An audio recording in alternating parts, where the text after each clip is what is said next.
What's up, Rad fam? How y'all doing today? I hope you're doing fantastic. Welcome back to another spooky video.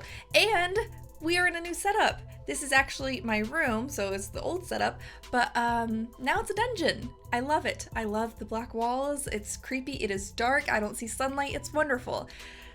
I really dig it. Today we are going to browse another creepy Ask Reddit thread. This time though, it's going to be about like hospital healthcare workers and the creepy things they have seen on their shifts. So fun. I've worked in a small family-run nursing home for 6 years as a nurse's aide. It was an orphanage before it became a nursing home. Every horror movie scenario ever. And unfortunately, before being shut down, the orphanage had a history of severe abuse and neglect.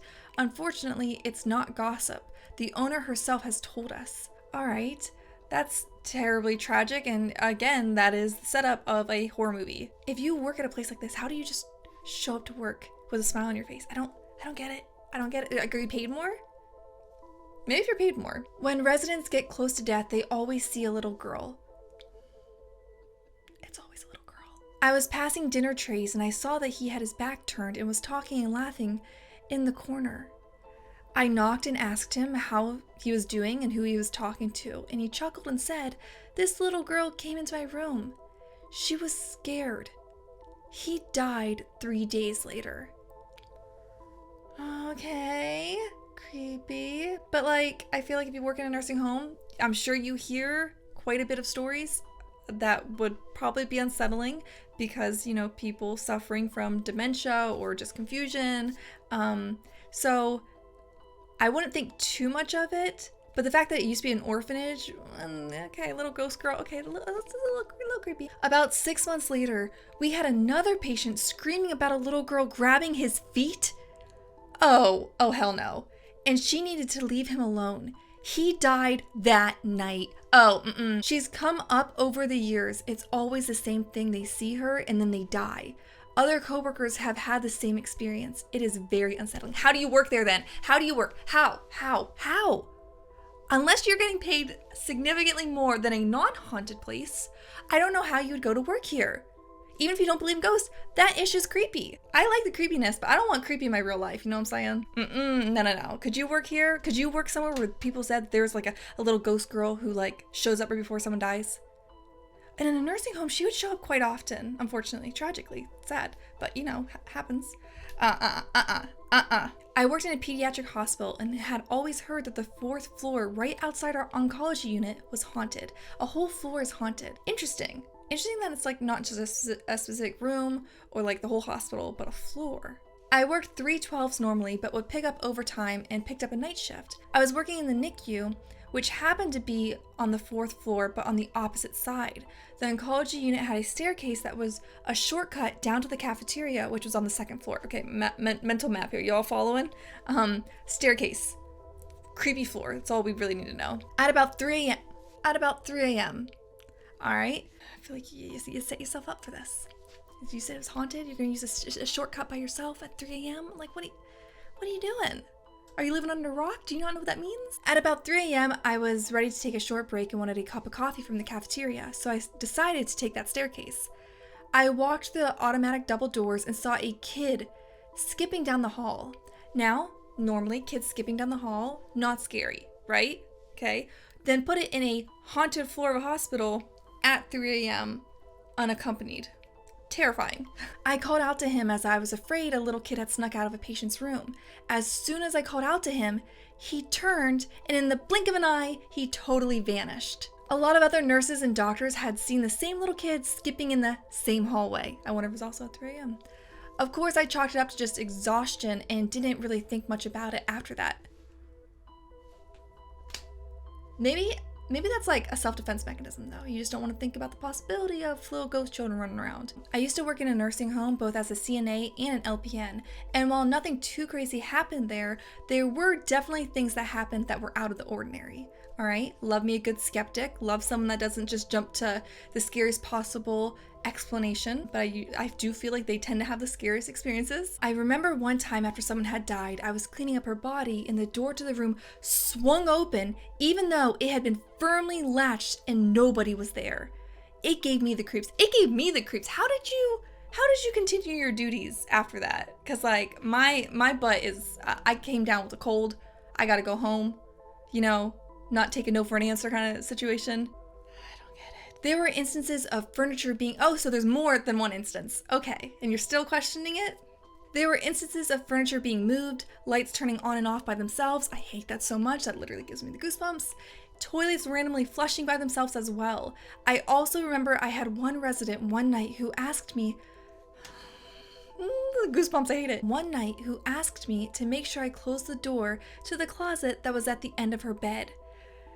And she told me that when it was open, that woman kept going in and out of it all night and kept her awake. It's always a little ghost girl or a closet. They're just so creepy, and I'm so grateful that I no longer have that closet behind me, because you guys would always be in the comments telling me that you saw something, and that was just mean. So now you guys can't do that, so makes me feel better. Oh, I have so many, I don't know where to start. Well, I would love to hear all of them, so please share more.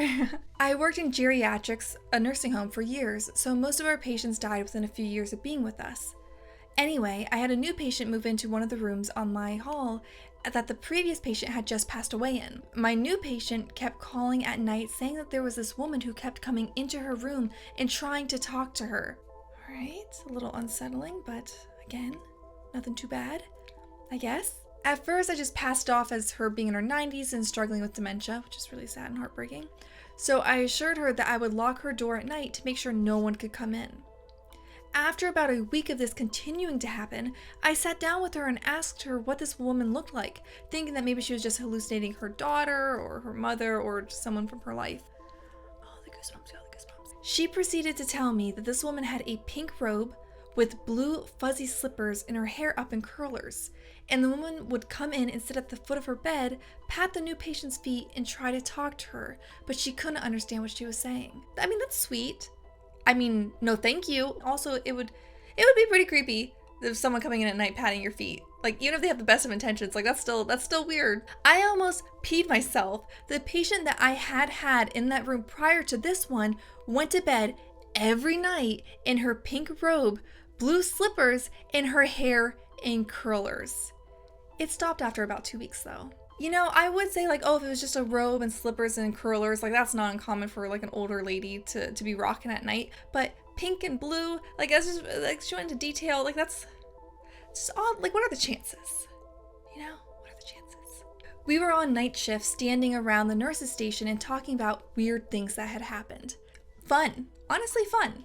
I don't know if I would want to do it at work because that would remind me of all the creepy things. And I don't know if I would want that. But then I guess you could think it would be like overpowering the creepy things and kind of like taking back some sort of like reassurance of like, oh, it's just, see, it happened to other people. It's just, let's chalk it up to this and that. You know what I mean? I don't know. Would that make you feel better talking about it in the place with other people, or would you rather talk about it outside the place? One of the HCAs was in a side room once, and the lights flickered on and off twice. Call bells were going off when there was no one about to press them. That's creepy. You could chalk it up to some like mechanical issues, but that should definitely be looked at. Hearing a cough when there was no one there, etc. As we were talking, there was a pause in the conversation, and very clearly, we heard typing from a keyboard at the doctor's desk, which was just around the corner from us. Okay. What? Okay. All right. That's kind of a horror movie moment right there. I stepped around the corner to see who it was, as usually the doctors would check in with us before sitting down, just to say hello and see if there was anything they needed. So I looked around the corner after hearing the keys being tapped as if something was typing them, only to see no one there. It was very freaky, and we had to change the conversation as we were all too uncomfortable after that. See, that's what I'm talking about. You can't like talk about the stuff in the spot where the creepy things are happening, because like once if something's around and it can hear you, and then it comes out. Not that I believe in ghosts or anything. I'm just saying. It's a very horror movie moment. Auditory hallucinations can happen to anybody. Midnight shift, if you're tired. So like you can see how that happen, you know, the coughing when no one's there. Maybe as a nurse, you're so used to hearing people cough, or you maybe heard something that was similar to a cough and your brain just thought, oh, hospital, cough, you know? But the keyboard, then other people heard it. I don't know. No, thank you. Deuces. 2-week resignation letter, you know, just Just a thought, just a thought. Okay, well that was a bigger dose of nightmare fuel than I was anticipating. I hope you dug today's video. Thank you so much for watching. If you did dig it though, click the bell. Subscribe if you haven't already. Join the Rad fam so that you're notified, hopefully, when another video goes live that hopefully you'll dig. Makes sense. And until next time, keep thriving, and I hope to see you again real soon. Deuces. Why is it always a little ghost girl though? It's like, it's always. It's so creepy.